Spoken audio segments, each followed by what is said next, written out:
ভোকেশনালের ছাত্রছাত্রী তোমরা যারা ফোর্থ সেমিস্টার দিতে চলেছো তাদের অনেক কমেন্ট পেয়ে আমি রথের রশি এই নাটকের একটা সাজেশন তৈরি করে আনলাম। তোমরা অনেকবার বলেছো এবং তোমাদের চিন্তারও কারণ এই রথের রশি নাটকটাকে নিয়ে।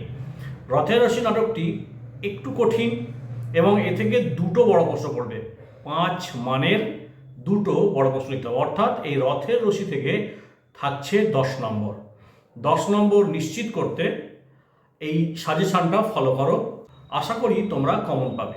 তবে অবশ্যই আমি বলে রাখবো তোমরা গল্পটাকে কমপক্ষে 2বার রিডিং করে রাখবে, যাতে তোমরা নিজেরাই উত্তর দিতে পারো। আর এর বিষয়বস্তুটা ভালো করে বুঝে রাখবে, নাটকটার প্রেক্ষাপট কী, নাটকটা কেন রচিত, এই বিষয়গুলো সম্পর্কে তোমাদের কনসেপ্ট একটু ঠিক রাখবে। সমস্ত তোমাদের স্কুলে স্যাররা অবশ্যই বলে দিয়েছেন, সেসব নিয়ে আমি কিছু বলছি না। ভিডিওটি না হলে অহেতুক বড় হবে, আমি শুধু তোমাদের সাজেশনটা দিই।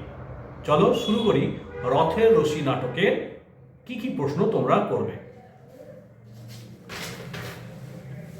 রথের রশি থেকে যেহেতু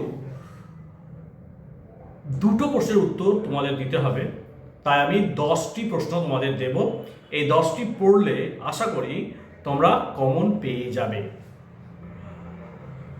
তোমরা খাতা পেন নিয়ে লিখে নাও প্রশ্নগুলো কি। হ্যাঁ, আমি কিন্তু প্রশ্ন বলবো না, কোন লাইনটা বেশি ইম্পর্টেন্ট সেই লাইনটা তুলে দেবো, ওই লাইনটা থেকে প্রশ্ন তোমরা করে দেবে। স্বাভাবিক প্রশ্ন পড়ে বক্তাকে কেন বলেছে, তাৎপর্য কি, এই সমস্ত প্রশ্নই আসে। আমি লাইনটা বলছি, সেই লাইনগুলো তোমরা দাগ দিয়ে নেবে অথবা খাতায় লিখে নেবে। প্রথম প্রশ্ন হলো, তোমরা কেবলই করেছো ঋণ। খুব ইম্পর্টেন্ট প্রশ্ন, এবং তোমাদের মডেল যে কোশ্চেন সেট কাউন্সিল থেকে দিয়েছে তাতেও এই প্রশ্নটি আছে। রথের দেখা নেই, চাকার নেই শব্দ। 3 নম্বর যে লাইনটা ইম্পর্টেন্ট, তাই নড়ে না আজ রথের চাকা। 4 নম্বরে করবে, তারপরে কোনো এক যুগে কোনো এক দিন আসবে উল্টো রথের পালা, তখন আবার নতুন যুগের উঁচুতে নিচু হবে।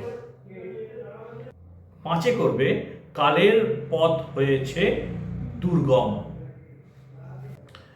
পরেরটা দেখে নাও, কোন দিন বলবে ঢুকবো দেবালয়ে, বলবে ব্রাহ্মণ ক্ষত্রিয়ের সঙ্গে নাইব এক ঘাটে।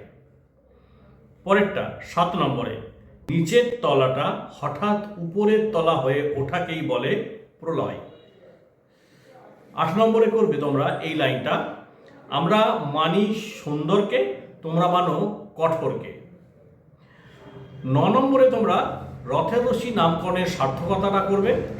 আর 10 নম্বরে করবে রথের রশি নাটকটি রূপক সাংকেতিক নাটক হিসাবে কতটা সার্থক বা এর সংকেতগুলোর সম্পর্কে আলোচনা। আশা করি এই 10টি প্রশ্ন করলে তোমরা কমন পাচ্ছ। তবে আমি আবারও বলবো, তোমরা কিন্তু 2বার কমপক্ষে গল্পটা পড়বে, নাটকটি পড়বে। তোমাদের জন্য রইল একরাশ শুভকামনা, তোমাদের পরীক্ষা খুব ভালো হোক। আর শেষে যেমন বলি, তোমাদের যদি কিছু জানার থাকে, যদি কোনো কিছুর ভিডিওর প্রয়োজন পড়ে, অবশ্যই কমেন্ট করে জানাবে, আমি ভিডিও নিয়ে আসবো। হ্যাঁ, বুঝতে পারছি আমার ভিডিও আনতে একটু দেরি হচ্ছে, আমি বিভিন্ন কাজে ব্যস্ত, সেই জন্য সময় করে উঠতে পারি না, এই জন্য আমি ক্ষমা চেয়ে নিচ্ছি। ভালো থেকো, মন দিয়ে পড়ো।